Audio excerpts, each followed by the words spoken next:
stand away from that mic, is to speak about, I'm getting feedback everywhere here. Speak about some of the research that we've been doing related to individualized management of cows, and particularly on the feeding side of things, and the application that we have of technology to the way that we manage individual cows. And one of the areas that you hear a lot about in popular press and in the dairy industry in general, or livestock industries in general, is this idea of precision management or precision livestock management, and lots of different definitions. This is just one of them. So automation using sensor-based management tools that define animal needs, and robotic equipment that automatically delivers individual management applications. So it can be a variety of different things come to mind when we think about that, from whole herd kind of management to individualized management of cows or monitoring of cows, etc. And we see a whole bunch of this going on in the dairy industry. A large amount of that automated technology that we see in the dairy industry is related to automation of management tasks. So milking, feeding, reproductive management, health management, cleaning, bedding, ventilation, whatever it might be. Again, some of those more herd level type management automation versus cow level automation as well. Now, question that comes to mind, and again, this is again fairly general, is why are we seeing these technologies on farm? And I think the first and foremost and most probably obvious answer, particularly in today's climate, so to speak, is the fact that labor availability is an issue. And it's not just an issue, as we know, in the dairy industry, it's an issue across all industries and sectors. And the dairy industry is not immune to that by any stretch. And with that, we've seen a dramatic increase in the amount of automation and technology adopted. And again, particularly in the last couple of years, we've seen that with supply chain issues, etc. We've seen huge increases in demands for robotics and technology in terms of manufacturing, also in distribution and supply chains. And we're seeing the same thing in the dairy industry as well. We've always had a bit of an edge in Canada in terms of our view towards technology, particularly in the dairy industry, but we're seeing that right now in the US. I just came back from the US again last week, where the majority of producers I'm talking to there are looking at, say, robotic milking technology and other technologies that they can incorporate on their farms. Something that 5 to 10 years ago there was not even a question in their minds, whereas it was already in our minds, and we're starting to see more and more of that on that side of the border as well.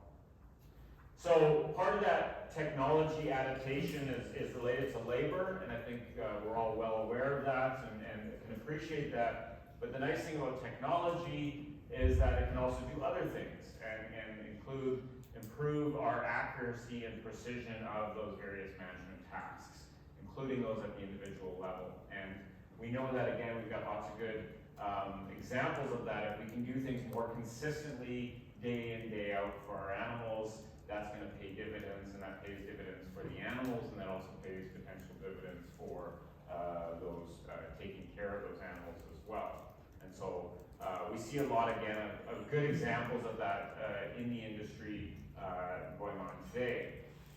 Now, my example here this morning related to our research is related to robotic milking, and the fact that we are starting to look at that and employ more of this individual animal management within those types of systems.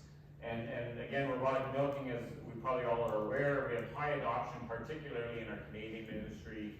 We're looking at probably about 15% or greater of our farms in Canada milking with robots right now, maybe closer to 20% of our cows being milked with robots.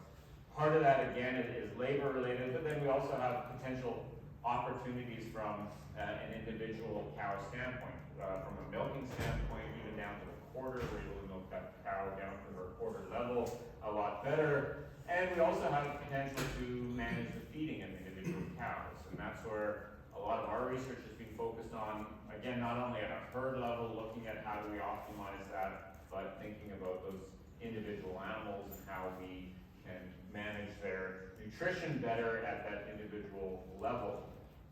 And so that's some of the questions that we've been asking over the last few years in our research program is what challenges and opportunities do we have with individualized feeding at a milking robot. And what I want to do is just walk you through some examples of some of the things that we have particularly been looking at. So one of the questions that we've asked and we continue to ask is, can we target certain feeds or nutrients when they're needed most? And the answer is yes, and we're going to hear more about one of my grad students, Brandon, will be presenting here this morning, talking about some of the research that's leading into some of this work or set up some of this work that we've done in the past.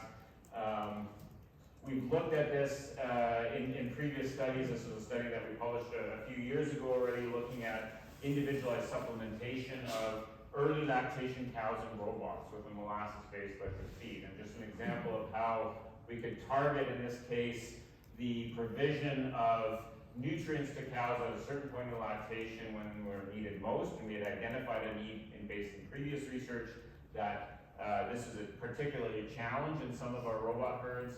And one of my former students, Sidney Moore, did a study on commercial farms here in Ontario looking at this, and we were able to make some headways there, but not actually solve any issues, so to speak, as you take a keen look here, the percentage of cows that basically were never diagnosed with ketosis and lactation was about 50%.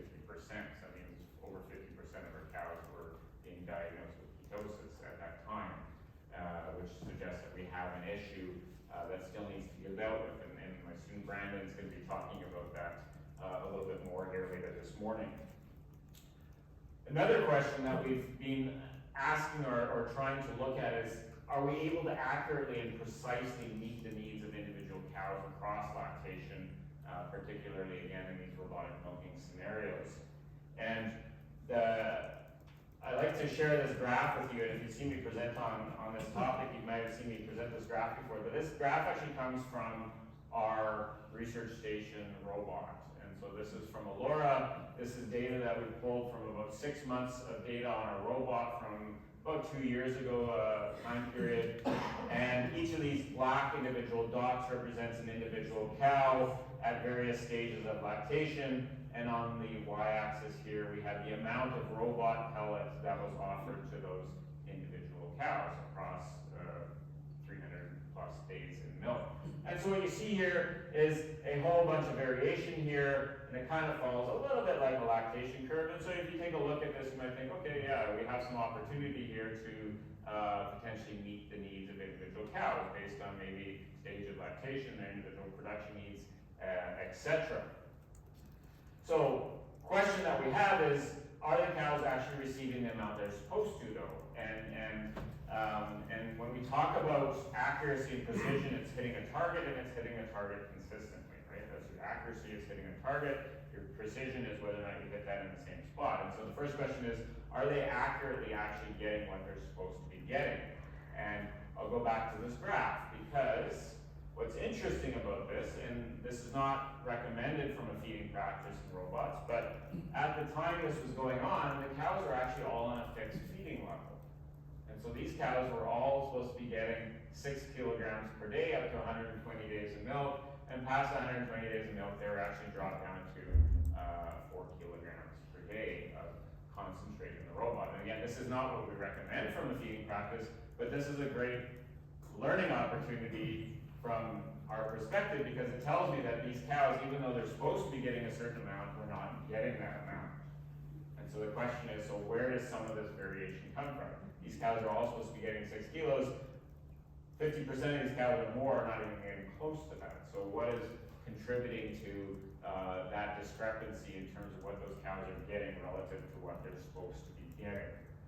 And so that's a challenge for us that we need to deal with. The other question we have is, do cows actually receive that amount consistently? So day in, day out, do they get the same amount of feed day in and day out? Again, highlight one of my students' research here. So Anna Schwenke, who's here as well.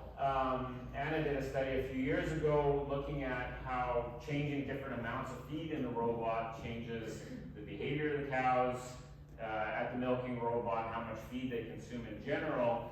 And what Anna actually found in her study was that as we provided more feed in the robot, which is the blue line here, and is on a lesser energy dense PMR, or partial mixed ration, versus a lesser amount of feed in the robot and a higher density PMR, what she found is that the standard deviation, so the day-to-day, this is basically a day-to-day measure of day-to-day variation in the amount of feed that those cows are getting day in and day out, actually increased on those cows. And so as we tried to actually get more targeted nutrients into those cows, so to speak, we actually increased the amount of variability that we saw in that. And the total dry matter intake was not more variable between or different between treatments, but it did mean that what the composition of those cows were consuming was becoming more variable, and so as a result of that, we're actually becoming less kind of accurate and precise in terms of our application for those animals. And so this idea of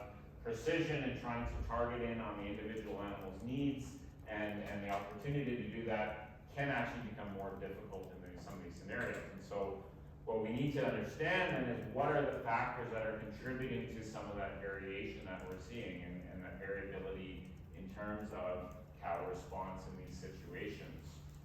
And so again, a whole bunch of different things may be influencing this, and mostly related to the behavior of the animal. So milking frequency, time since last milking, the amount of feed a cow gets in a robot is going to depend on how much we program her, but it's also going to depend on how often that cow goes to the robot and how that robot apportions it and how consistent the cow is in her behavior.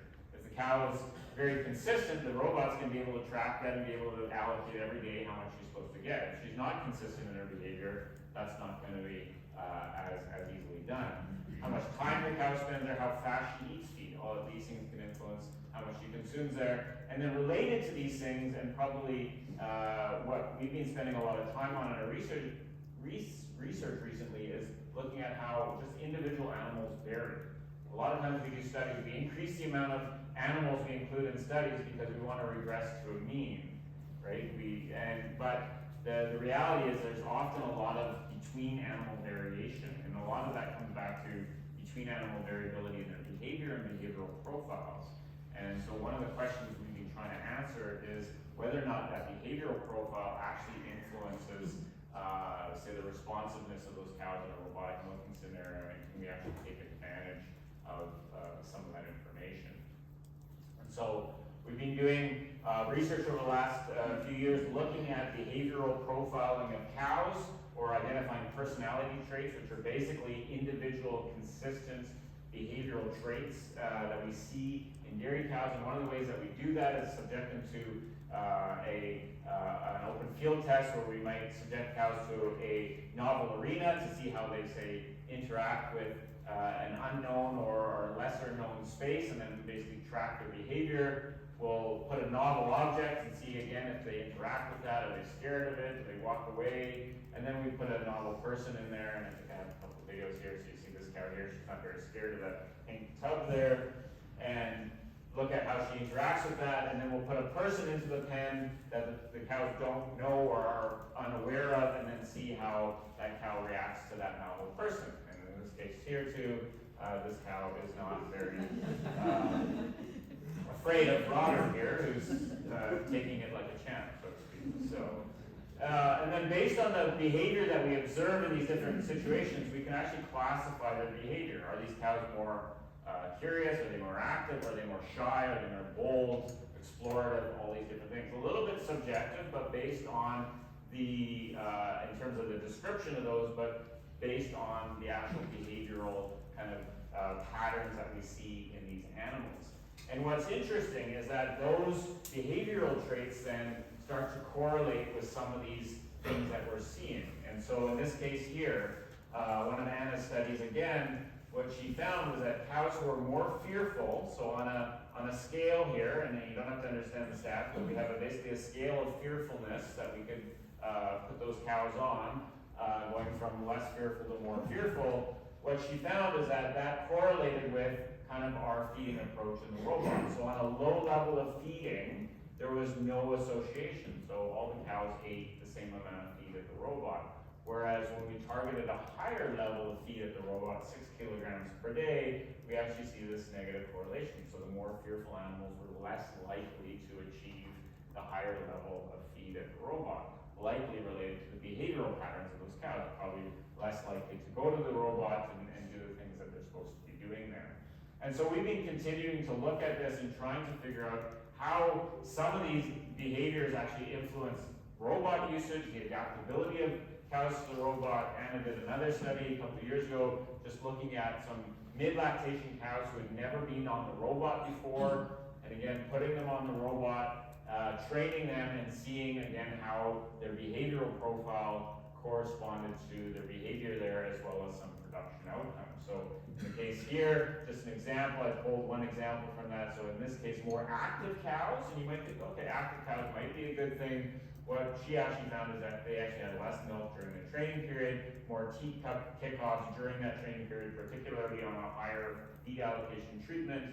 We saw more sorting and higher somatic cell count in those cows over a longer period of time. So maybe activeness is not necessarily a great trait for these robot cows. In a follow-up study, another undergraduate student at the time, Jessica Brazier, who's now a graduate student in my group, did a study looking at how cows adapted to the robot at calving. And so we were doing a transition cow study, and we put those cows on the robot at calving, and we wanted to see how those cows adapted and whether or not that adaptation to the robot was again influenced or associated with the behavioral profile of those cows. And again, we found a few interesting results there. This is just one example of that. So again, looking at a scale of boldness, so basically, which would correlate to kind of the exploration or the explorative nature of those cows. What she found is that those cows that were more bold or more explorative tended to have greater milk yield during the first 7 days after introduction to the AMS. So again, telling us that there might be something going on there, or we might start to see some patterns, so to speak, in these different scenarios.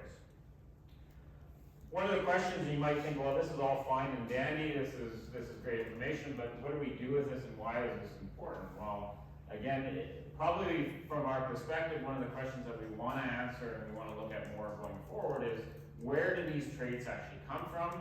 Are they nature or nurtured, right? And then how do we take advantage of that? So can we look at these things from a genetic standpoint? Can we breed for different traits?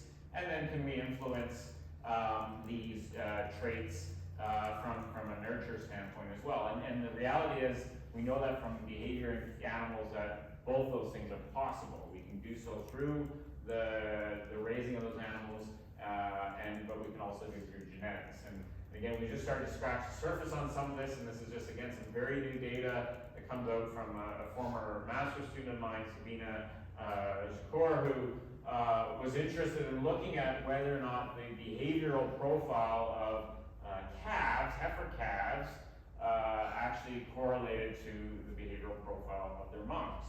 And so we had done the study with actually Jessica, and she looked at the behavioral profile of these cows around calving, and then we took a sample of the heifer calves that were born from those moms and tried to look at whether or not there was any consistency. And again, not a ton of consistency, but there are a few examples, and this is just one of those. So these active dams, these dams were more active, actually had a weak kind of correlation with their heifer calf activity as well, or activeness as well. And again, looks like a bit of a shotgun blast, only about 16% of the variation in one explained by the other. But that's interesting because when we look at heritability in general of a lot of behavioral traits, we see fairly low heritability, anywhere from 10 to maximum 30, 35%, maybe up to 40% in rare cases. And so, again, I think this does suggest to us that there is something there, and this is something that we can potentially continue to work on and look at into the future.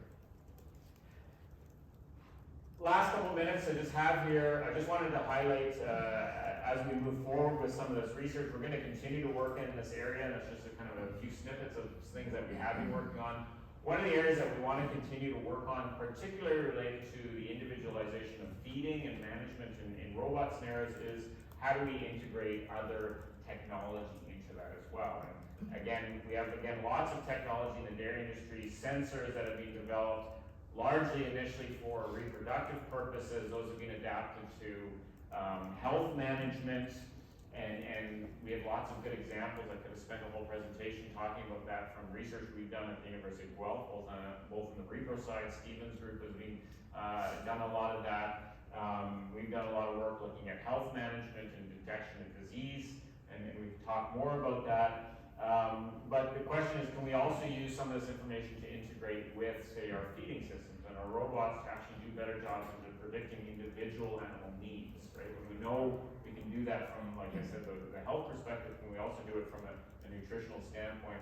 And that's becoming more opportunistic as we get more types of sensors and more information as well. So not just behavior of cows, but also different types of behavior data, different types of data. So computer vision type stuff where we can track, say, body condition technology that we're already using, say, at our dairy farm, but also tracking gaits of cows, adding in body condition, other functional aspects that we can look at. And again, I threw this in just because I think it's very interesting, but there's more and more of this computer vision-based technology available in the industry and being worked on.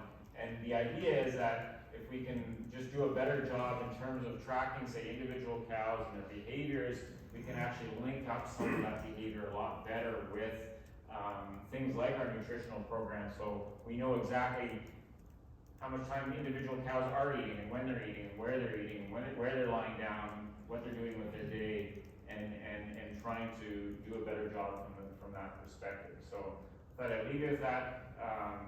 We've never seen this kind of data before. It's very interesting. We're going to see more and more development of this in the industry moving forward. So with that, thank you very much for your attention here, and just some take-homes there. Just very generally, technology is providing a lot more opportunity for us, and I think we're going to see more and more development on all these things moving forward in the future. So with that, I'd like to thank the various funders of the work that I've presented here in today, particularly this work. Without their support, this wouldn't be possible. And thank you for your attention. And